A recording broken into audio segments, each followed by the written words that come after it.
When we talk about what a trailblazer is, it's usually associated with the words pathfinder, pioneer, or vanguard. So how about we add change agent to that?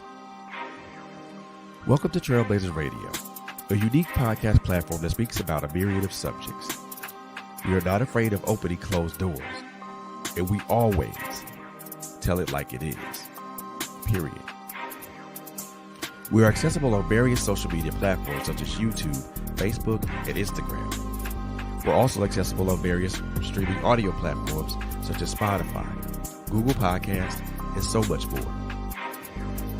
It is our mission to ensure that you are educated, entertained, and edified. And we thank you for tuning in to us.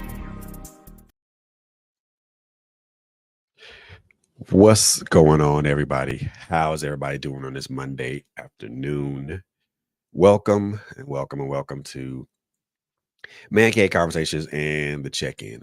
So this is gonna be my first show coming back from surgery that I had on the 4th. 13 days in. I feel good. I feel wonderful. It's definitely a way. It definitely feels good to be able to breathe again and be able to have a comfortable sleep. So um, I feel good about that. I feel really good about that. But I want to thank you guys for those who are going to be watching now, and then those who are going to be watching during the replay. Just wanted to come up here for a moment or two. I'm not gonna stay. I'm not gonna be up here very. I'm not gonna be up here. Not gonna wait. Not gonna be up here very long. But I wanted to talk about something that is very. That's I think that's vitally important for us as men. Um, but also I think there's going to be something that's going to be very important. That's going to have very great importance when it comes to us as men. Because sometimes I think um, it is generally looked at.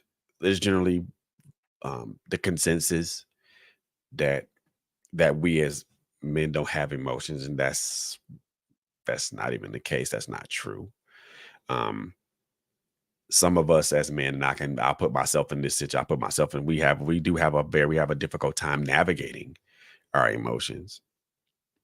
And hey Miss Michelle, how are you doing? Thank you for tuning in. I most definitely appreciate you. Thank you so much for tuning in. Um, Oh, gotta have you back. Gotta have you back on the show, Miss Michelle, because I know you. I've seen some of your posts on Instagram and Facebook and also on TikTok. So yeah, we gotta have you back and talk about that. So um let's chat about that. So one of the things I wanted to talk about is how and this is I'm, I want to find the best way to put this without it being overly without it being extraneous or difficult to understand or digest. Like I said earlier, some of us as men, not all of us, but some of us as men have difficulty navigating our emotions. Um, that stems from a great myriad of things. Whether it's through something that happened in our childhood, whether it's something that happened in our adulthood, or whether it's something that happened to us, recently or not so recently. But navigating through our emotions is something that we have a hard time doing. And I want to specifically I really want to specifically speak to me, how I found it difficult to navigate through my how I found it, and then at times find it difficult to navigate my emotions. And there's no I don't know where to begin, but I find difficulty in knowing or trying to understand where to begin with that. Um I was never how we never taught that, that my emotions had that my emotions mattered, or that they made sense, that they were important for me to grow as a person. I just understood that they were there. I knew when I was happy, I knew when I was sad, but I didn't understand the other emotions that came with that. Despondency, desperation, confusion, you know, all these other things. And so I wasn't taught the how can I put this, the spectrum of my emotions. Didn't understand how they were interconnected with my physical well-being or with my mental well-being. I never understood that connection until I got older. And that's why I say I find difficulty in find that's why I say I find difficulty in where I should begin. Where should I begin as far as the navigation of my emotions, or how did I come to the part to where I could safely navigate the turbulent waters of my emotions. If I if I had to start somewhere, if I had to start if I had to start somewhere, it would probably be around 1996, 1997, somewhere up there, somewhere around that time. Um, and I know those who have tuned into us, those who have watched us, those who have watched us. I've told this story several times. Um, being incarcerated for um, domestic or spousal battery was a rough thing for me.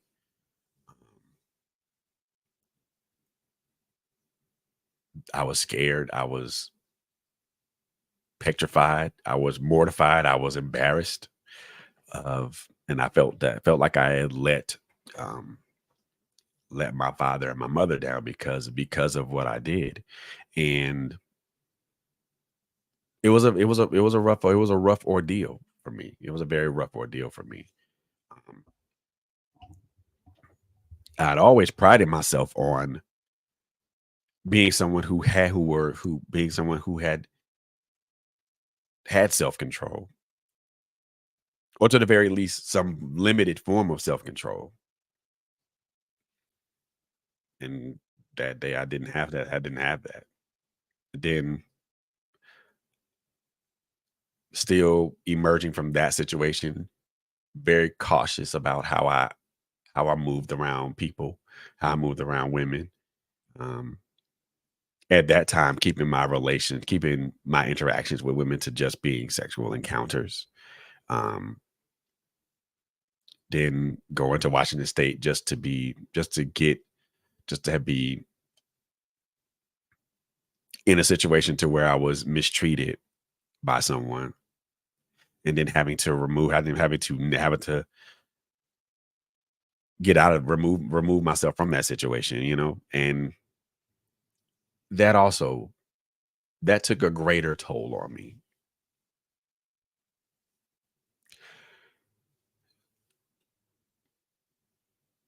I felt weak, felt unworthy, felt not wanted, felt not desired, not anything, which led to the um, my first attempt at removing myself from this plane of existence. Unsuccessful, obviously, since I'm still here.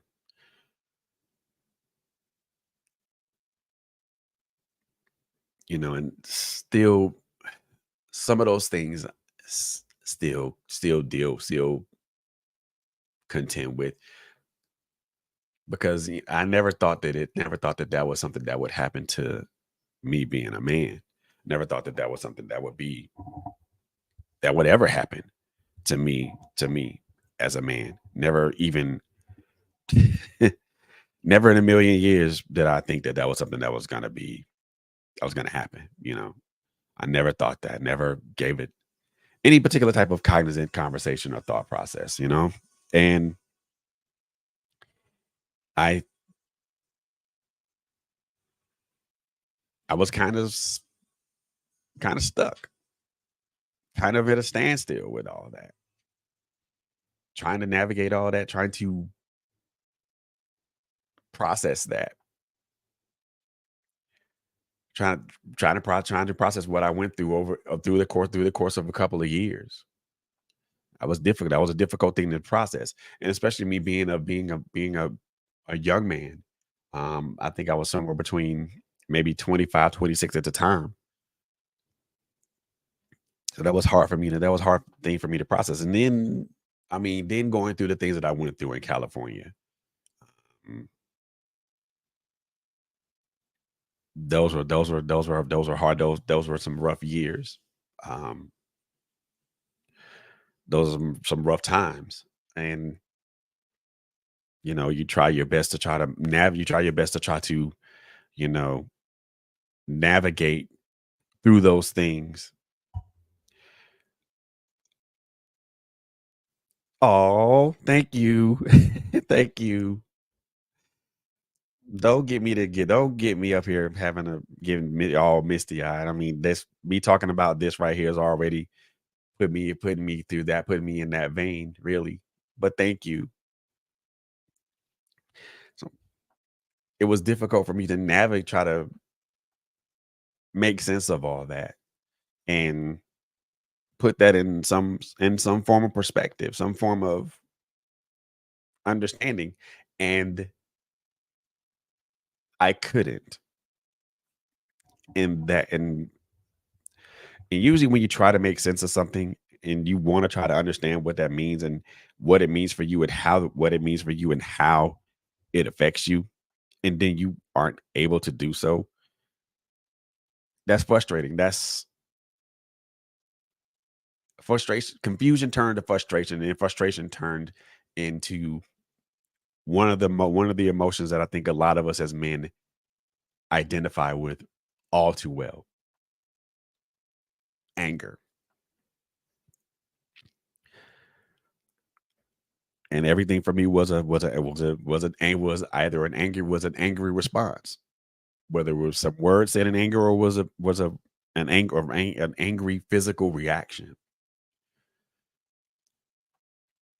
And that that made a lot of people very wary of wanting to be around me, especially at that time. I'm 24, 25, and I'm navigating being put through that ordeal, and then also surviving, surviving, surviving an attempt to remove myself from this plane of existence. Not to mention, not to mention dealing with issues with my family. Um, trying to reconcile a relationship with my father, and trying to understand reasons as to why my mother and my father's relationship wasn't no longer a big no longer existent, and trying to navigate the emotions that came with that. Understanding that my father had uh remarried, and things of that nature, and trying to come to grips with that, but with that. And even in that that in and of itself was difficult. There was a lot of anger there, a lot of anger, a lot of resentment, a lot of questions that at the time were not properly answered, questions that were dodged. And it was a lot, man. There's a lot to take in, a lot to digest, a lot to um come to grips with. And again, that was different. that was difficult. That was a difficult transit. That was a difficult thing for me. And at times it still is a difficult thing for me to deal with because there's still some unrequited emotions there. And those are that's something that I'm so trying to sort out. So there was a lot of things there was a lot of things rolling inside me.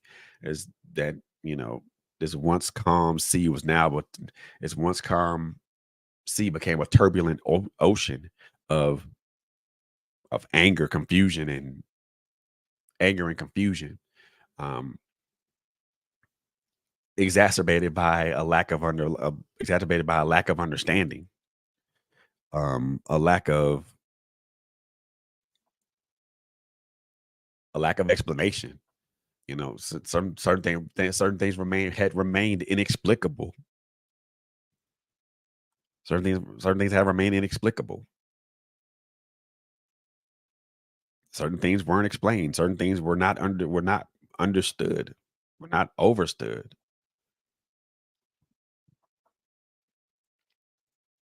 Certain actions were taken to put certain people in a different light than others. And though it was a noble gesture and things of that nature, it though it was a though it was noble in gesture, the act in and of itself just brought about more anger, just brought about more confusion, um more inexplicable, still things that weren't explained until way later.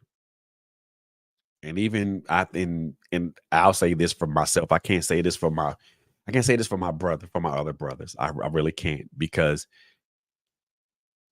I can only speak for me.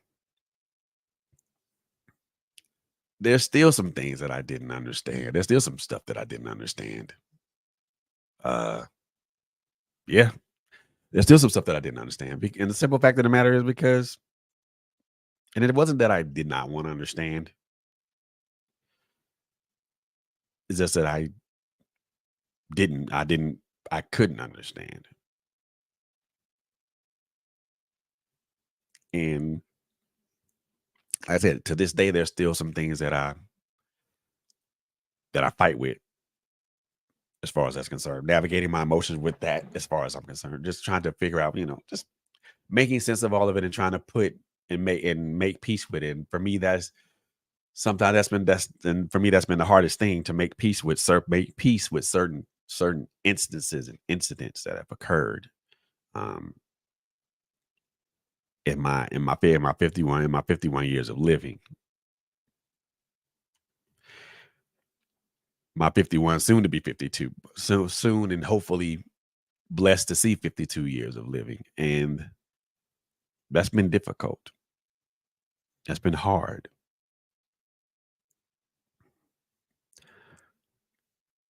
You know, being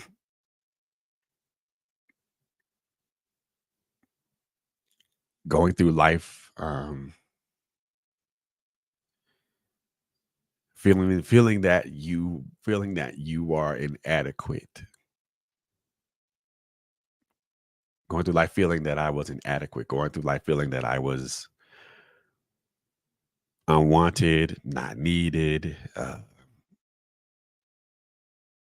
not not manly, not enough of a man to handle certain not enough of a man to handle certain responsibilities. Uh, Just feeling like I felt, feeling like I did, like I had no purpose, or or that my life did not have a purpose. And that was that was a crazy thing. That was a crazy experience. And when I look back on it, I think that, damn, you went through a lot, but you went through a lot. You endured a lot. You took in a lot. You didn't really say much about it. And for good reason, perhaps. Maybe for good reason I didn't say about it. Maybe for the fact of not really wanting to be wrathful or react or act in anger, you know? Because there are times that and I think a lot of us can agree to disagree with this. And we as human beings are sometimes more reactive or a lot more reactive than we say that we're not reactive.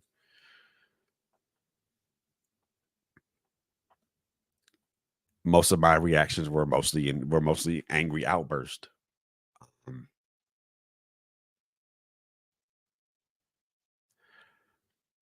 things that outburst that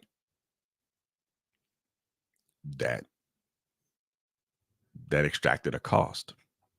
Just like I've always said, choices have consequences. Actions have consequences,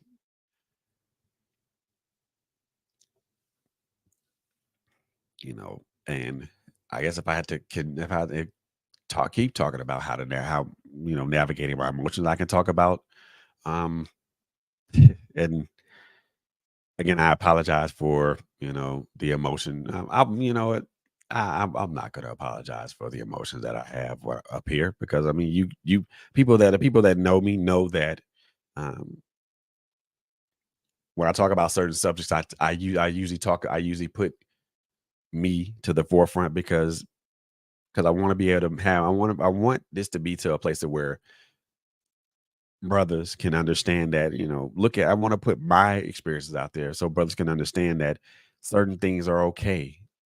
Certain feelings and navigating and trying to and certain things are okay. And that it's okay to go to navigate, to try to navigate your emotions. But if I had to go to a place to where I traveled that was the most turbulent, I could go to 2015, to where I learned that my son had passed, or that my son was removed from this plane of existence. So I know certain things are not viable to say on Facebook.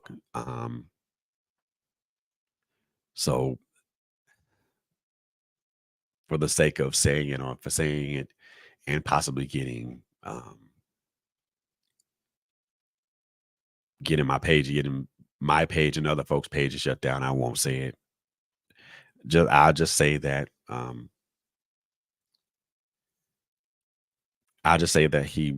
he was removed from this plane of existence, and I'll leave it at that. Um, that was that what that was and still has been the most difficult time um,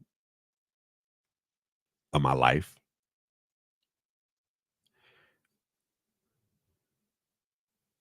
and for obvious reasons,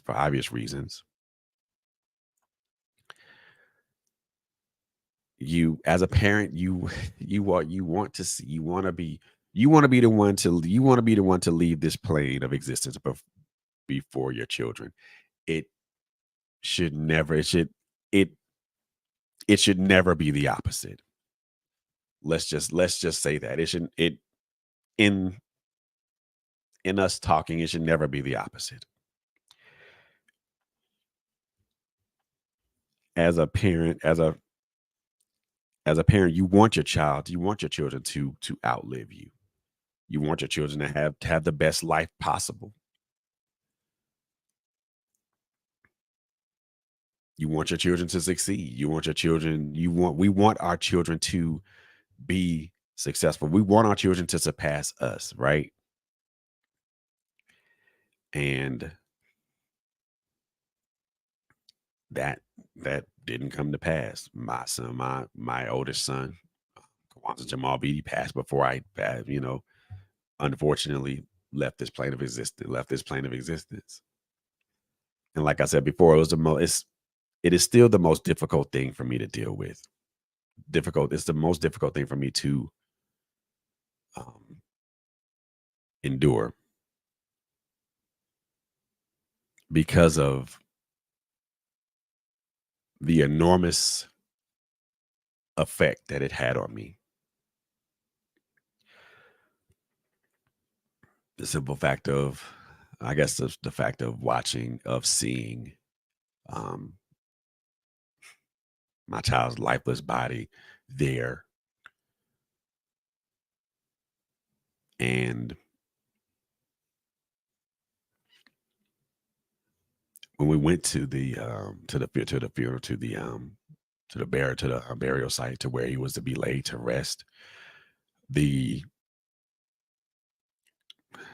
the painful and stark reality finally hit me that he wasn't coming back from this. He wasn't gonna recover from this. He wasn't gonna bounce back from this. He wasn't gonna recover from this. He wasn't gonna bounce back from this. And he wasn't going to be around to see his granddaughter, his daughter's birth. The reality of that hit me like a ton of bricks.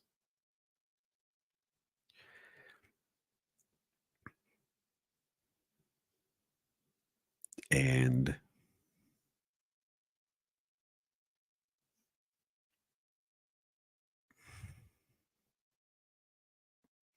I, I tried to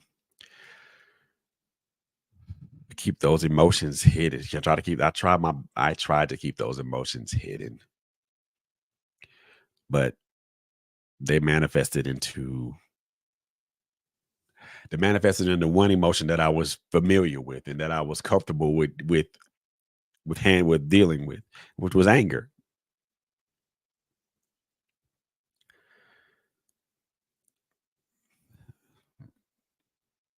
I was angry at everybody. I was angry at the world.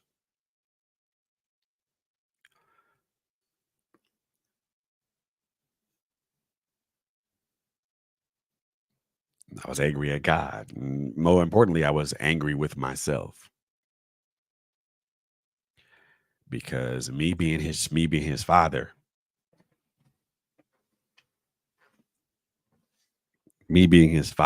I could not. I felt that I had failed him, that I wasn't able to protect him from from that particular thing.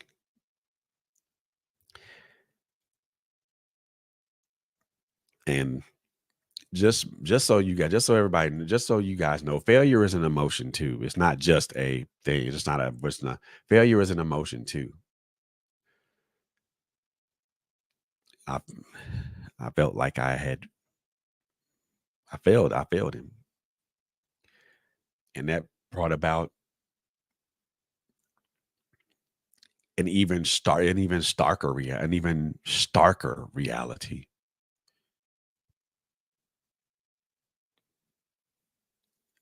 because I felt like I had failed my children, my other children, his brothers and his sister. Because now the guilt of not being a father that was present in my children's lives was something that hit me like a ton. That hit me harder than anybody, any boxing punch that someone could throw at me. That any punch that someone could throw at me, that's how hard it hit me. And as much as I thought I had some sort of defense for it, my defense was inadequate.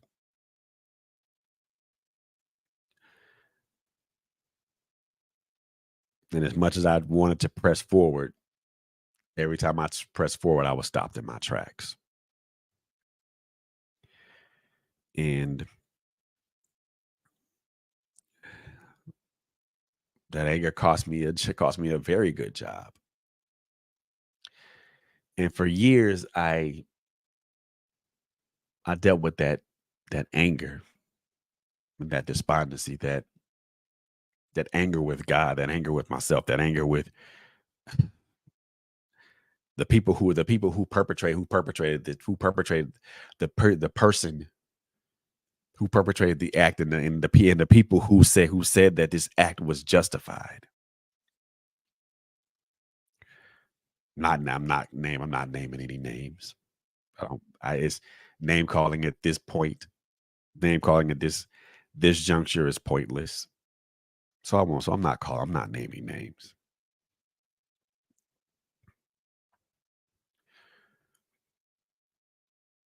But I was angry.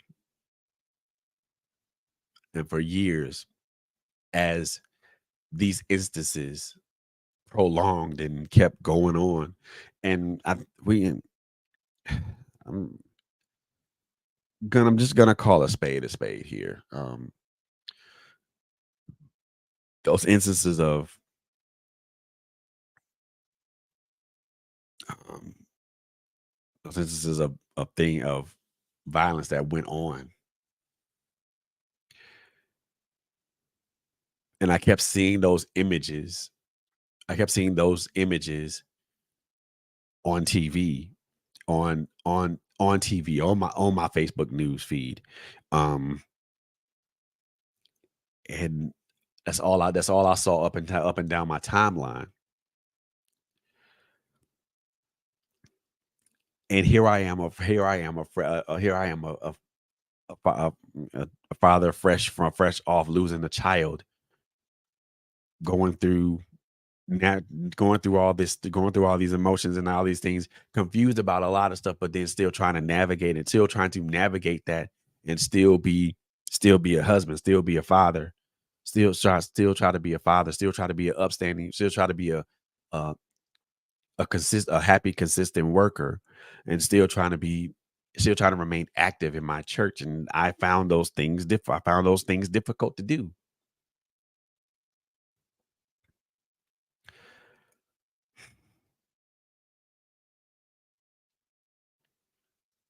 I found those things difficult to do.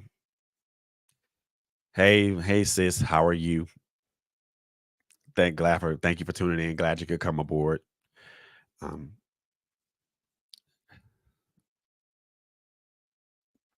and like I said earlier, I mean, I found these things difficult to do. I didn't get I found no joy in working. I found no joy in being an active member in my church. And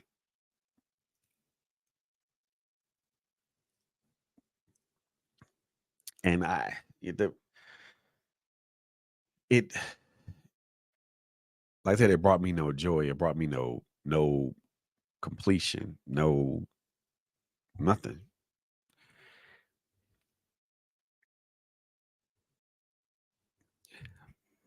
Thank you, sis. I appreciate that. I really, really do. So how should a person navigate all this stuff? How was I supposed to navigate my emotions while still trying to be a productive employee, a content and active member of my church, and a loving husband and father to to my spouse and children at the time?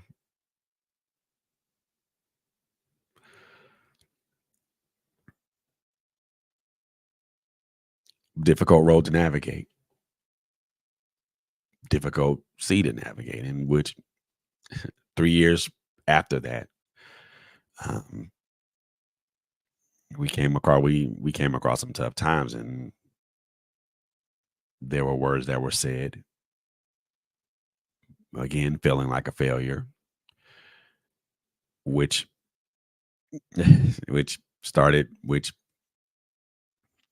culminated into my second attempt, again unsuccessful.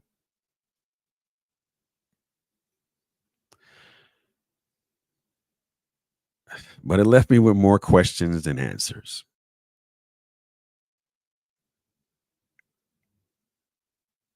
It left me with way more questions than I had answers for. God, why are you doing this to me? Why are you punishing me? Why are you punishing me? What did I do to deserve such such a wrath? I thought that really thought that God was angry at me because I was angry at him. What did I do to deserve such a wrath? What did I do to be able to feel the way that I felt? What did I do to feel like I had nothing? I had nothing.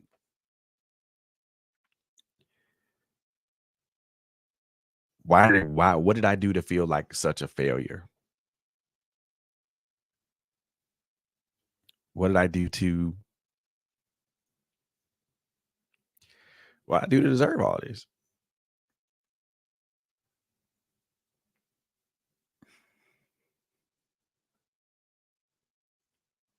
I didn't, to this day I didn't get an answer. I haven't gotten an answer for that question, and I don't think I ever will get an answer to that question. And at this juncture in my life, I'm okay with that. So for me, after that attempt, life went on. I had no choice but I had no choice but to go, I had no choice but to move on. I had no choice but to allow life to move on. Despite me trying to do my best to navigate my emotions and trying to figure out what the hell is going on with me, life still had to go forward. I still had to get up and work. I still had to um show up on Wednesdays and Saturdays and Sundays at church. Um I still had to be a father. I still had to be a husband. Just because you feel a certain way, life still has to move on. I still had to be a productive worker. Still had to be a husband. Still had to be a active and productive member of my church at the time.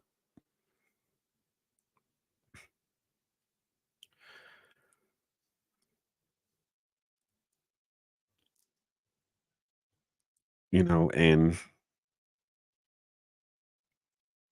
feeling as if there were times where I felt like I didn't belong.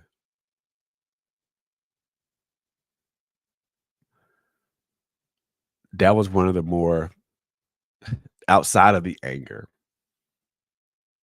outside of the despondency, um outside of the anger, outside of despondency, outside the feeling of futility, outside of the all those other emotions, outside of the desperation, I literally felt like I did not belong.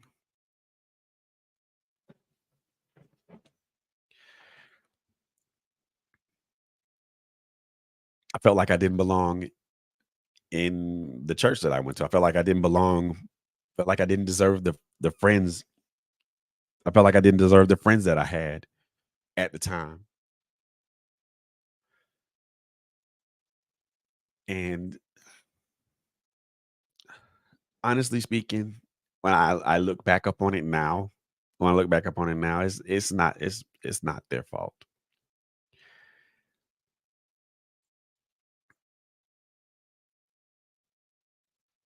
It wasn't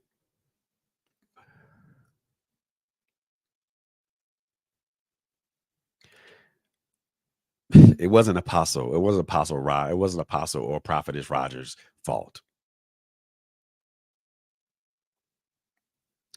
that I felt that way.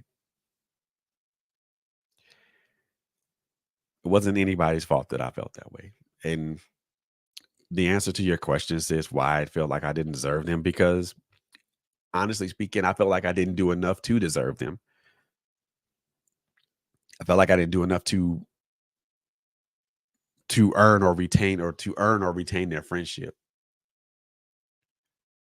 And again, this is just a thought process of mine. You know what I'm saying? I didn't feel like I didn't do enough do anything to earn or retain their friendship.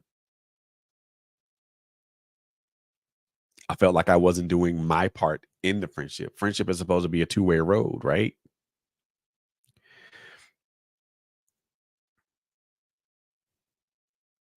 And I feel like I didn't do enough in the friendship in that interpersonal relationship. Like it wasn't it wasn't anybody's fault. It wasn't anybody's fault that I felt that way. Nor was it anybody's burden. Well, nor was it anybody's burden to assist if they so wanted to, if they so chose to, or they wanted to do so. You know,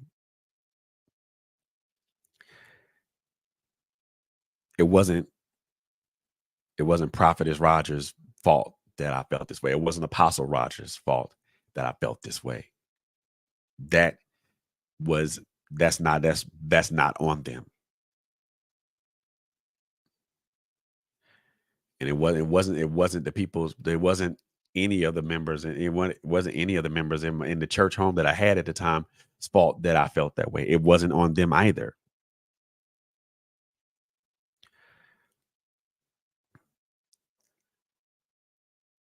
I'm the one that put distance to people.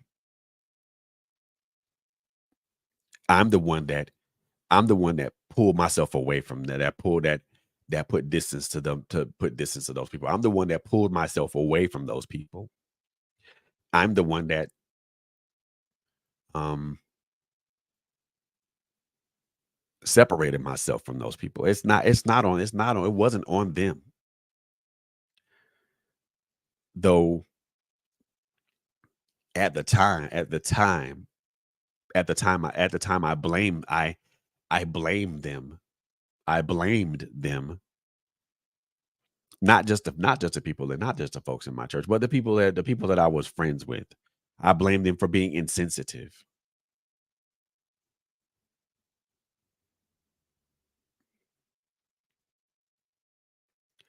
I blamed them for being inconsiderate.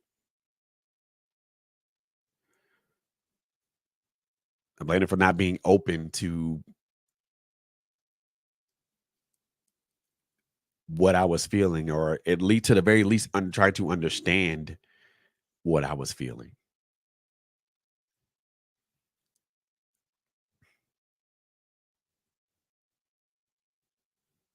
So because I assumed they didn't understand what I was feeling, because I assumed they didn't care about what I was thinking or what I was contemplating or what I was going through, because I assumed that I separated myself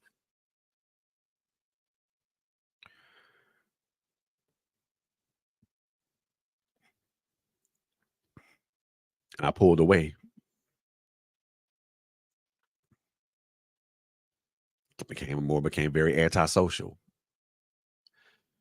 You know, didn't really want to talk to nobody and didn't really want to be participatory and things of that nature. I mean, though I did so. Yeah, there needed to be a conversation there, LSG, but at the time I wasn't open to it. I'm gonna straight out say it and straight out say it and admit it. I wasn't there should have been a conversation there, yeah. But at the time I wasn't open to it. I wasn't open to it because I had been content with feeling the way that I felt at the time, which was angry and all this other stuff. I was content in that. And my thought process was they don't care about me, so why should I care about them?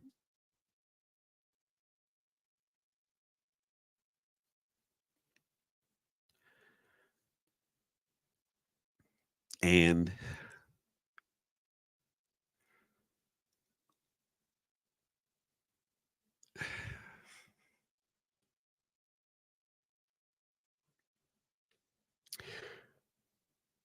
one of the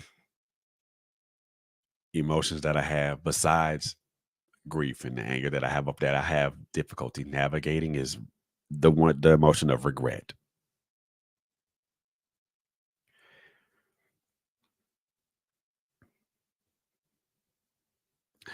I re- I regret feeling that way. I regret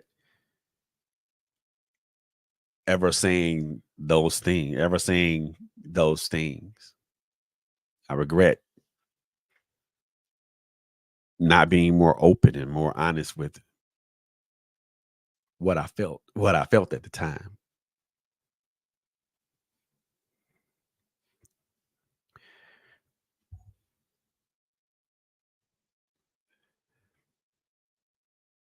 You know, if there was a way for me to apologize and seek absolution for that, I would if you know if they were willing to listen.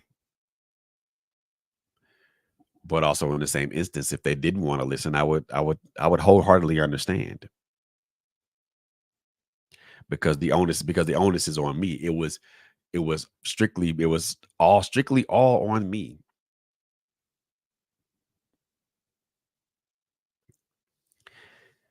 And it's still one of the not you know the loss of me losing my son created I won't it created a downfall. I won't even call it a downfall. It put me in a downward spiral that almost reached terminal velocity in 2020.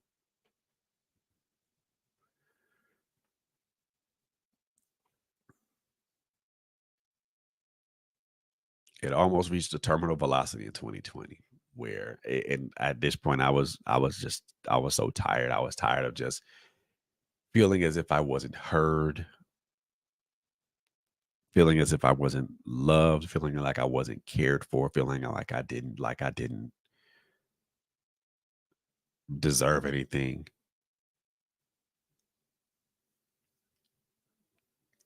And all those things. So I made another attempt in 2020. Again, unsuccessful, of course. You think after you would think after 3 tries. Do you think after 3 tries, so I would one would have learned a lesson, right?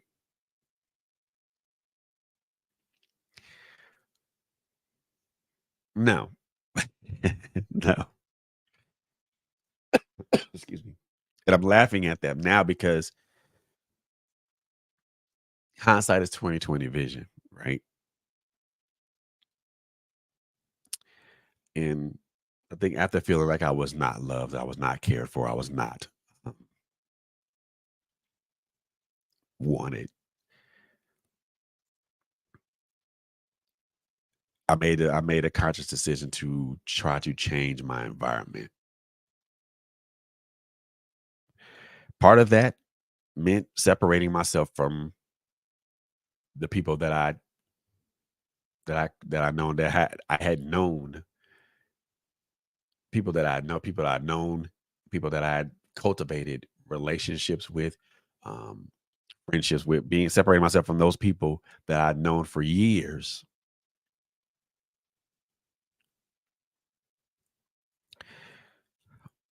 Also separating myself from my now ex-spouse.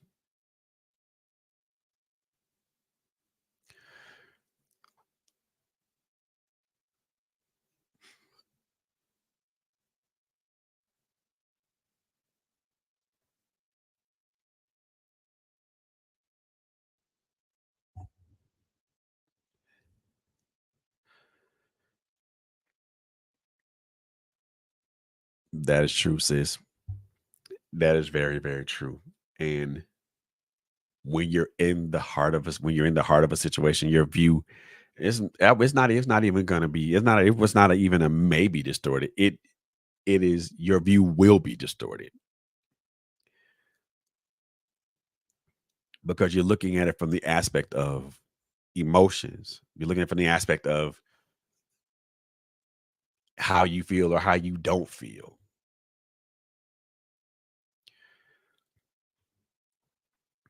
And most of the time we have of course we can look at it from the heart of a situation and from that aspect of it, but we have to temper that with some form of logic, some form of common sense, because you got to try to make things make sense.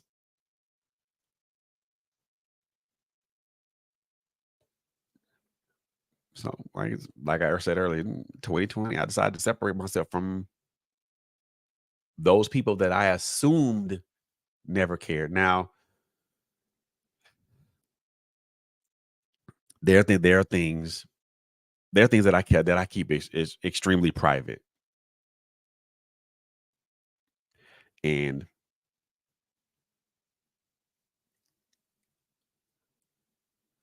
one of the things that I think that hurt me the most is that when someone that I considered a friend called me a coward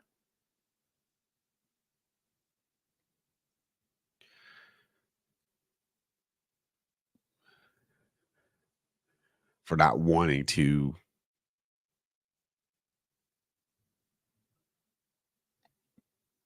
stick things out and endure. And that angered me, but it also hurt me to my core.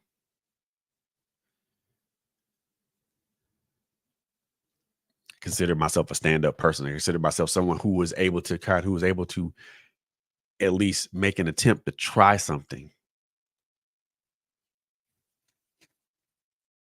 And I was called a coward.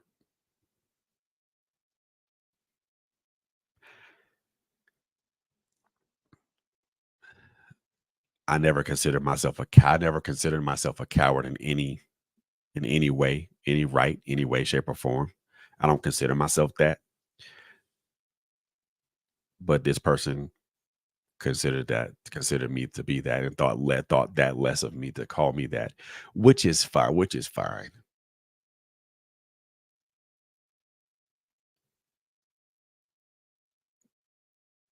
I'm okay with being called that now. I wasn't okay with it then. I'm okay with it now because that's it's not who I am now. And it was never a it was never a representation of who I was. Maybe a representation of what someone assumed that I was, but be that it may.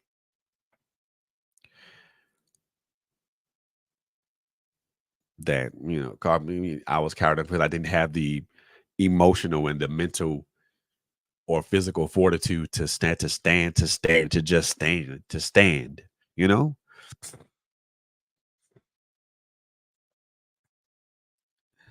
And that I was weak because I was weak because I chose to run, because I chose to quote unquote run,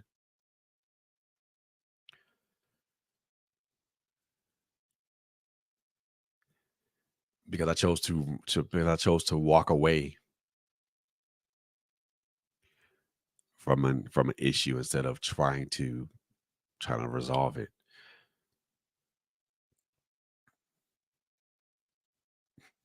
I walked away from that with knowing that there was going to be backlash, there was going to be a lot of other things. And I was prepared for that. And as much as I told myself I was prepared for that, I wasn't. So now I'm navigating the emotions of a going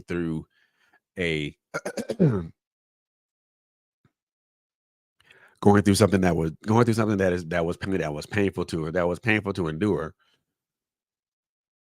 but also something that painful that was painful to endure, and I I I endured it and emerged from it.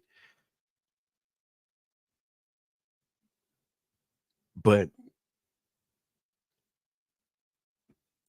there was, there's, and I think everybody thinks that there's when you go through certain things or you endure through some things, there's a feeling of regret. No, I with this, no, there was no regrets in this in what I did and what I and there was no regrets in what I did. There were no regrets in me going through that divorce because what I did was for the best, for the better, for the best of me. For did was for the better of me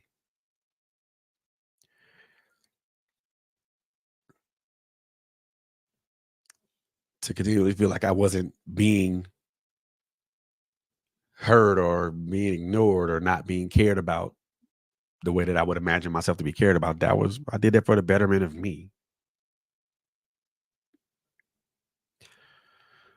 I said this in a podcast earlier. I said this in a podcast earlier with Shawan and somebody and with LSG and from other folks. How many times, how long is it before you find it before you get for the fight of for the fight that you have is kicked out of you? There's only so much fight someone can have before it's completely removed from them.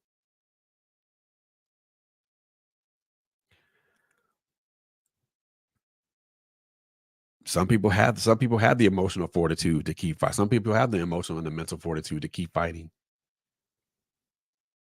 And emotional and mental fortitude to keep fighting is one thing, but if you lack the physical fortitude to keep fighting, then what's the difference in fighting?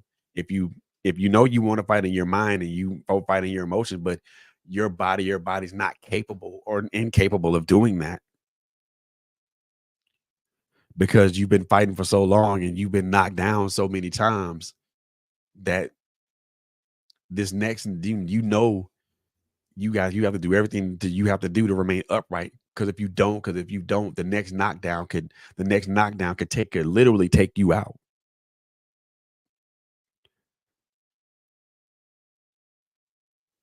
So,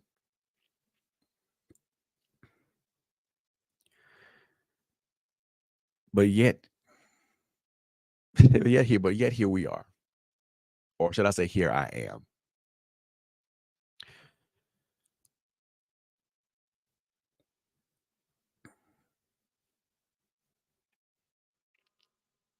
It was from, it was from that point forward that I decided to. It was from that point forward I decided to do better for myself, be better for myself.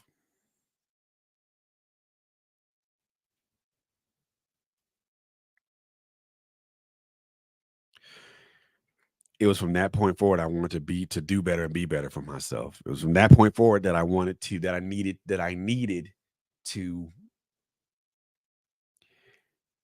find some way to improve myself, to have someone help me navigate these things called emotions, right?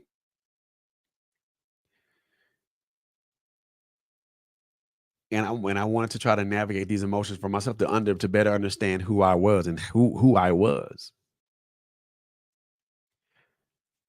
or where I was actually, so that way I can get to where I want to be, get to where I am. So at the time, I needed help, so I went and got it. So I went and got it.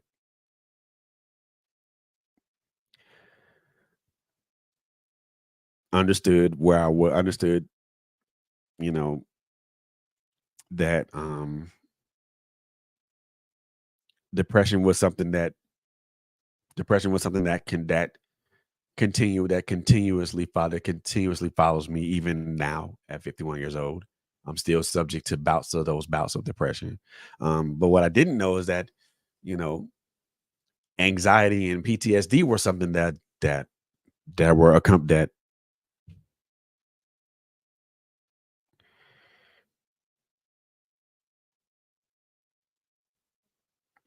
that anxiety and depression was something that was that accompanied anxiety and PTSD. I'm sorry, were things that accompanied that as well. I never knew that. I never knew that I had been suffering from that, from both of those things. I never knew that I had suffered from was suffering from PTSD. Never suffered from PTSD. I was in the Navy.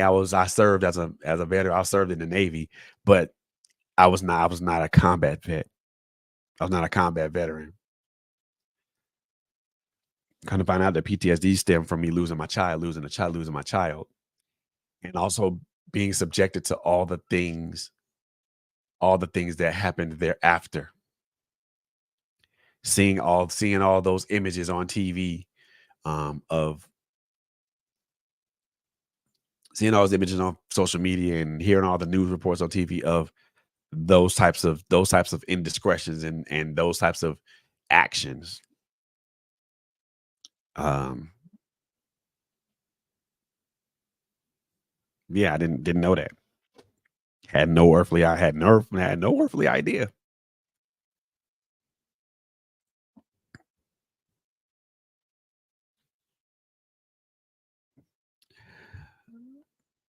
To learn about these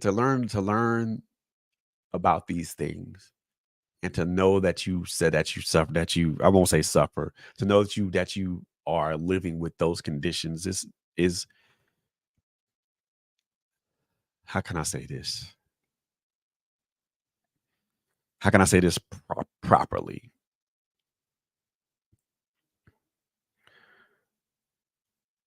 To know that I was living with these conditions I won't say I am living with these conditions is humbling and and and um also very frightening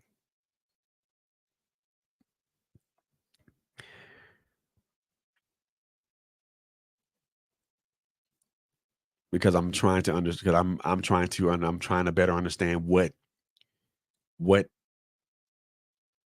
what triggers these conditions.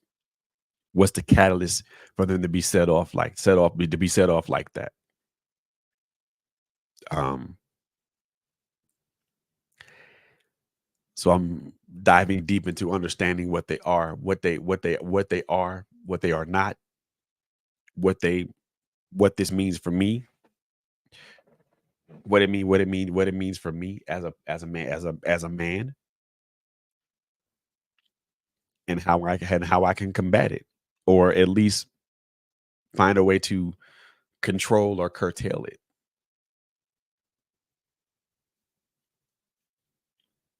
But also at the same time, looking for ways to properly navigate the sea of my emotions without having that emotional breakdown, um without having that emotional breakdown, without having that mental collapse.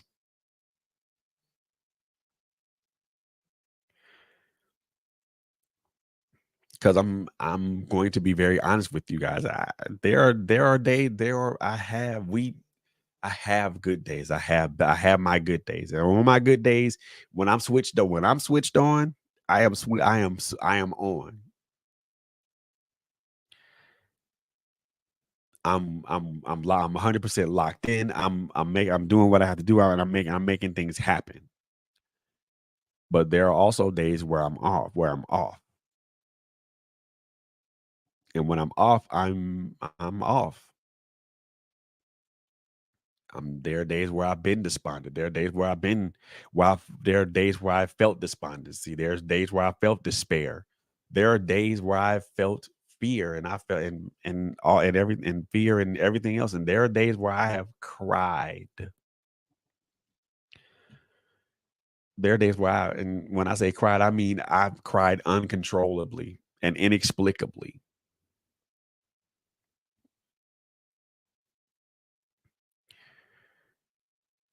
because I was overwhelmed with such a an overwhelming amount of emotions that I was feeling,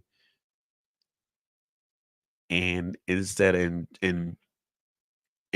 instead of just allowing it to go through me, I tried to suppress it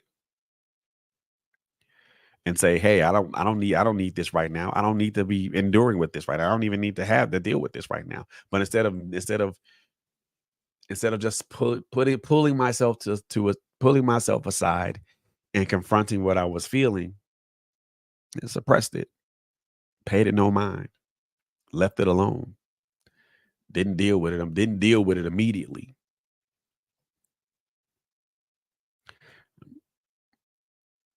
That's the wrong thing. That makes the sea that makes the ocean that I was traveling on much more turbulent.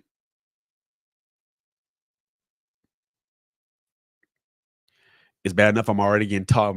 My ship is already getting tossed to and fro,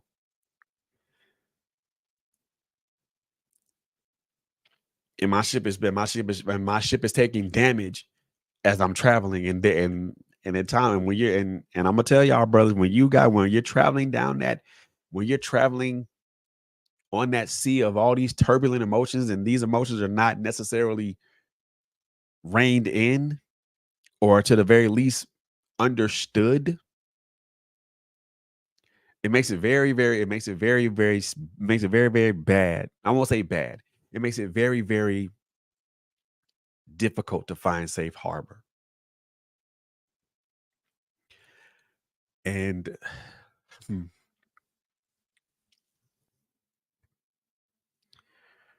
there were times where I could not find safe harbor.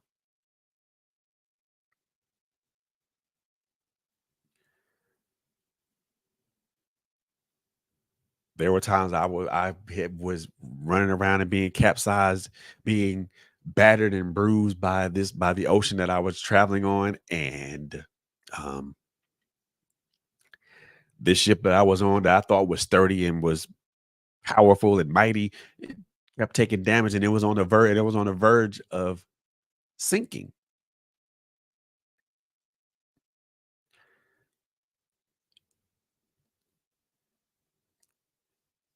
My ship's watertight integrity was completely compromised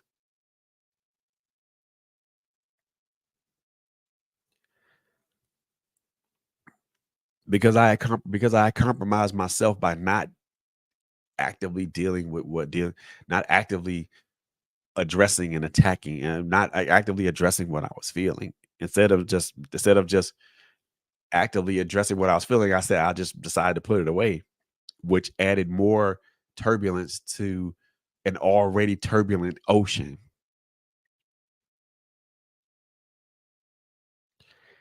And at times it was difficult for me to find at times it was difficult for me to find safe harbor.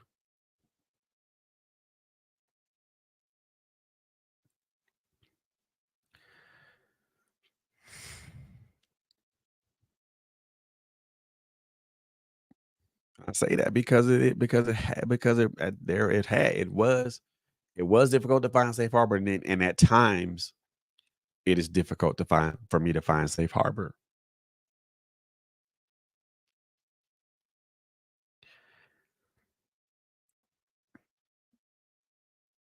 Safe harbor is supposed to be where in the arms in the arms in the in the presence of people that care about you, that love you, that want you, that need you, that respect and honor you.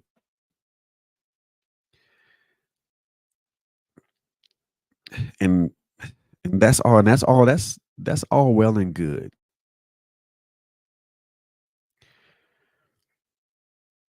But the one thing I want to ask you gentlemen, ask you brothers is one question before I get up out of here. Before I get up out of here.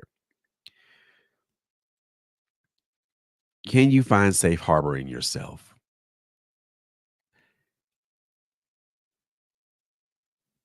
Is there a place in your heart or in your mind or in your soul that where you can take your boat to, or you can navigate yourself to, and once you enter those oceans are gonna remain calm regardless of what's being introduced into them.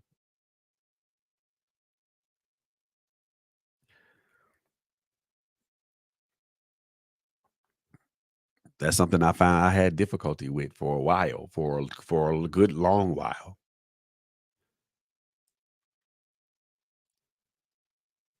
Wasn't able to find safe harbor. I mean, I'm able to find safe harbor in people and amongst certain people that love and care about me. So I'm able to find that safe harbor, and I'm able to enter that harbor, into the waters of that harbor, and I'm and not and never be impeded by what's going on. But is there a place inside of you? Is there some place that's inside of you that you can navigate to, and it's a safe harbor, it's safe harbor for you? Navigating us as men, navigating our emotions is a difficult task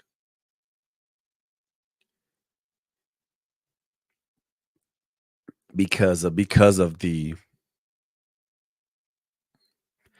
excuse me, the rhetoric that we're supposed to be men, we're supposed to be we're supposed to be strong, and we're supposed to be able to not be able to navigate our emotions, and we're supposed to ignore our emotions because they're they're immaterial. And a lot of and some of our sisters have been taught this, been told this. You can't you're not a you're and some of our sisters have been taught this, and a lot of us as men have been taught this as well. You ain't a man if you have you're not a man if you should display your emotions. You're not a man if you cry. They say real men don't cry. Well, that's a damn lie. Real men do cry.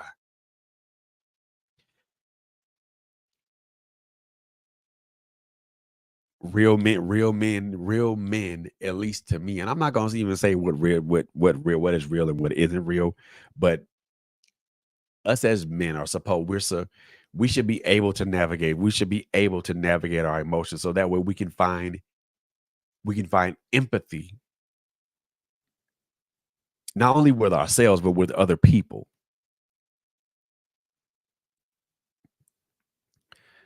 We weren't some That's something we weren't taught to navigate our emotions and find and look and we weren't taught to navigate our emotions and find empathy within ourselves. We weren't taught how to properly navigate our emotions and to find safe harbor within ourselves first before we can find safe harbor in other people. Sometimes it ends up being the opposite, that we find safe harbor in other people before we find safe before we're able to safely navigate the safe harbor within ourselves.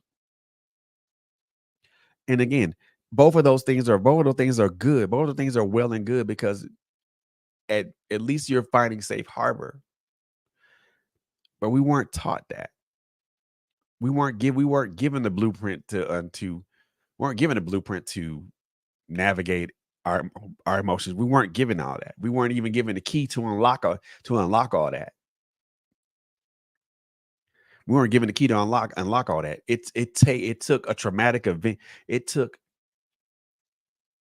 For me, it took several traumatic events for me to even break down the wall to break down the wall of my damn emotions.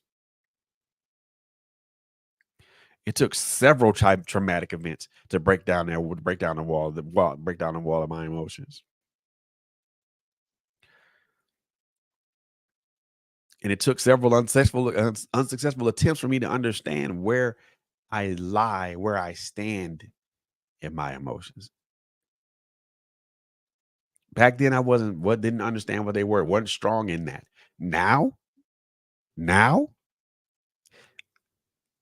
I'm understanding my emotions better. I understand what they are not. I understand what they mean and what they don't mean, but I also understand how they can positively and negatively affect me, and how they also can positively or negatively affect the people that I love and I care about. But also not even that, but also the great the my little universe, which includes the people that share this universe with me and that are in my orbit, but also the greater world around me.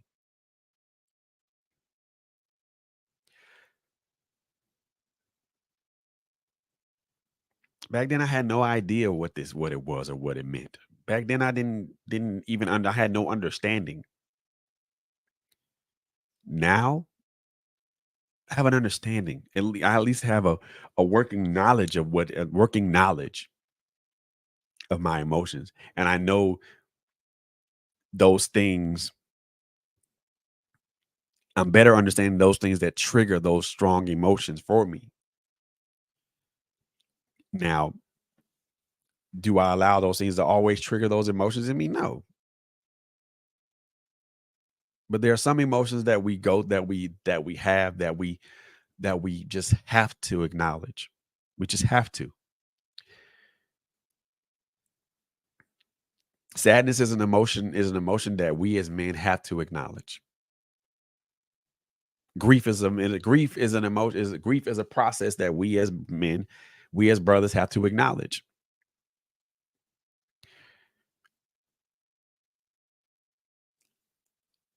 And we have to be fully aware of that. And we have to be fully aware to allow ourselves to go through that process. We have to be fully aware to allow ourselves to feel what we feel. It's okay to feel. It's okay to be afraid. It's okay to feel to be sad. It's okay to feel certain ways. But once you identify that you feel a certain way, approach it. Talk to someone about it. You know, talk to someone about it. Talk to someone about it so you both can talk so it can be talked out. It can be analyzed. And if you gotta cry, and if you gotta cry, cry. If you gotta cry, then cry. If you gotta shed tears, shed tears. There's nothing wrong with a man who there's nothing wrong with a brother who sheds tears. Some of y'all ladies and some of y'all men are gonna rail against what I just said, but I'm saying there's nothing wrong with a man that sheds tears. There's nothing wrong with that at all. That proves that man is human. Because before we were men, before we were black men and black women, we are human first.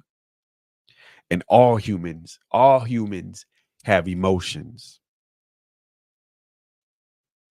All humans have emotions. Men and women have emotions. It's something that God gave us equally, not separately, but equally.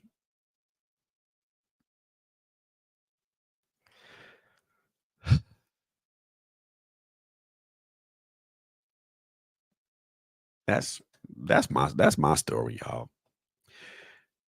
I'm gonna get up out of here. But before I do, I want to thank those who tuned in and watched this. Um, as difficult as it is for me to as I won't say as difficult, as easy as this is for me to talk about, there's a degree of difficulty in it. There's a large degree of difficulty in it as well because of the nature of what it is for me. Because when I talk about it, I am brought back to those moments, to those instances, to to those places in time. And sometimes for me, reliving certain instances are extremely painful. but it is always been my hope. It's always been my thing and my hope that I hope that through my transparency that some that maybe one or two brothers out there can can latch on to what I'm talking, latch on to what I'm saying and heal. Latch on to what I'm saying and understand certain understand that it's okay to be to have emotions. It's okay to navigate your emotions, but it's also okay to heal.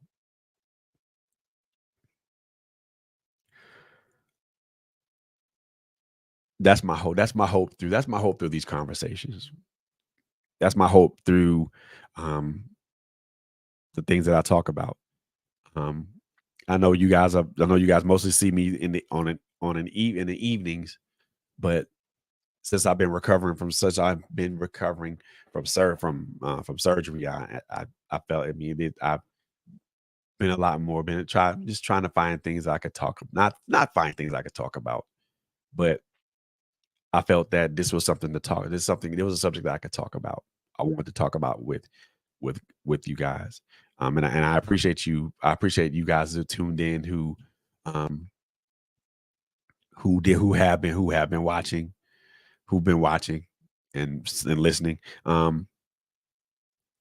If you're watching, if you're gonna be watching this on a play on watching this on a repeat, you can check out that version of it on YouTube.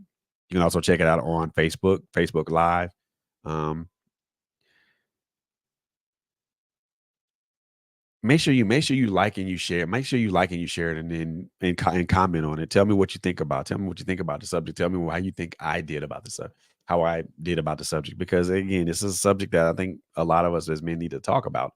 One of the more important things, and not I won't say one of the more most important things, but one of the important things that we need to talk about.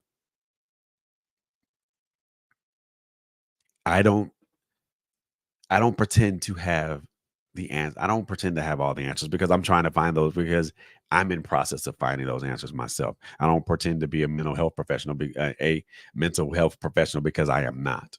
I'm just a guy with a set of experiences that I think a lot of us as a lot of brothers could benefit from. They could benefit from the lessons of my failures.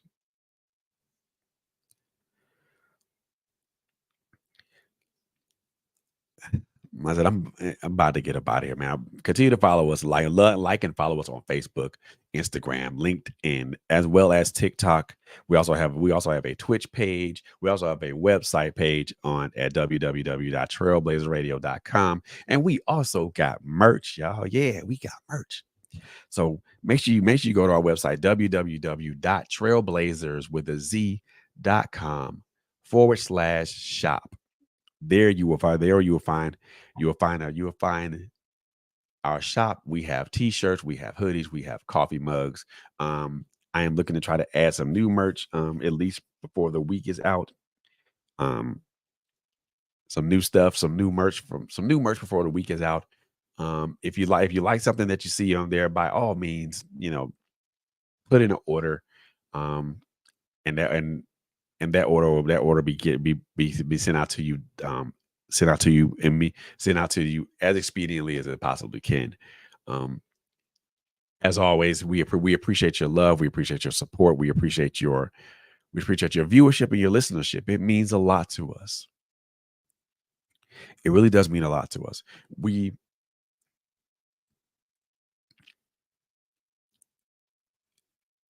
I enjoy I enjoy I enjoy coming I enjoy being in front of this microphone and being in front of this microphone. I enjoy being in front of the camera. I enjoy being in front of you and having an honest conversation.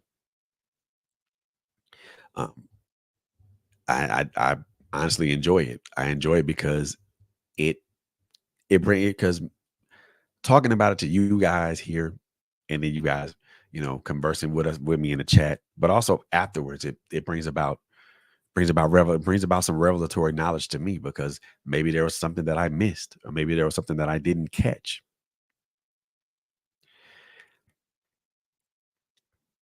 I want us brothers to be more involved in our our mental and emotional well-being. I want us to be more involved in how we see ourselves and how we see ourselves. Um, that's the reason why man cave conversations exist. It is a safe space for you as gentlemen, as men to come in and express how you feel about a situation. It is a judgment free zone. We can have a conversation. One of the things that I want to do, and I'm planning on doing it. I want to do something like I want to do a men's conference with just us as gentlemen. Of course the sisters, you guys are most definitely invited. Most definitely invited.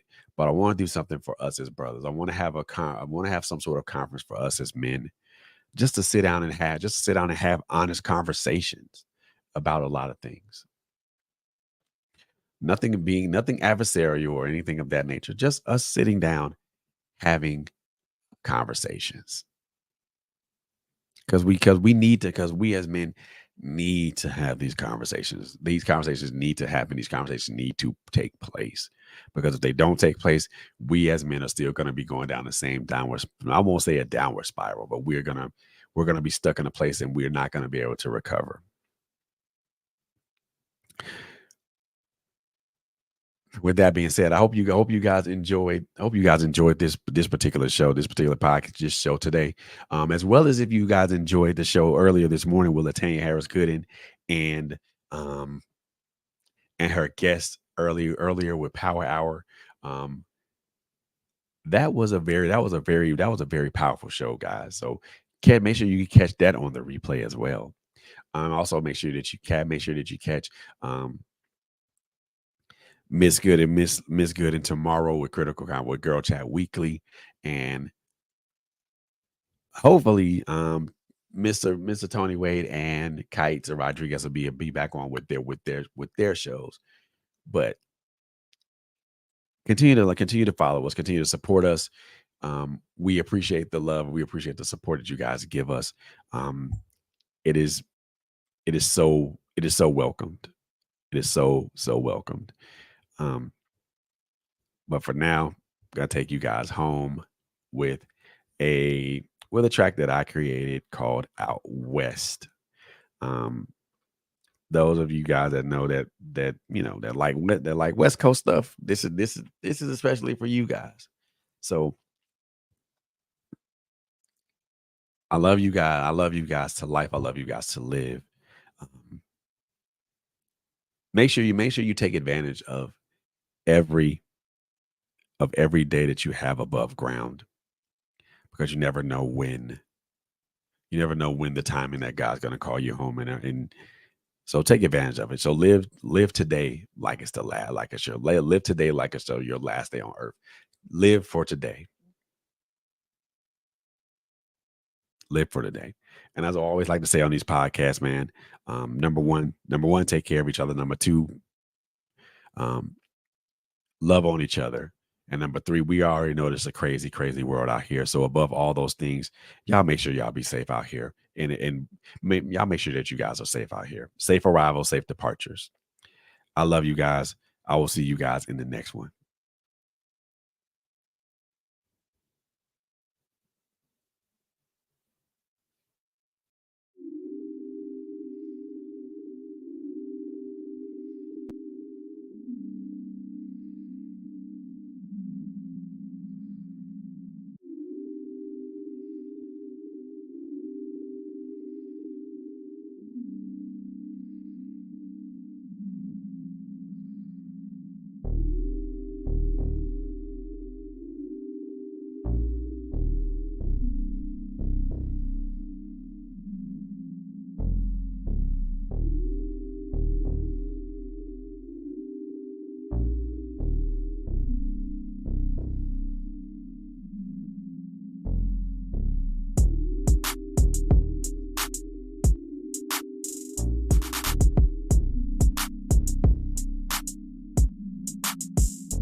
Trailblazers Radio has merch.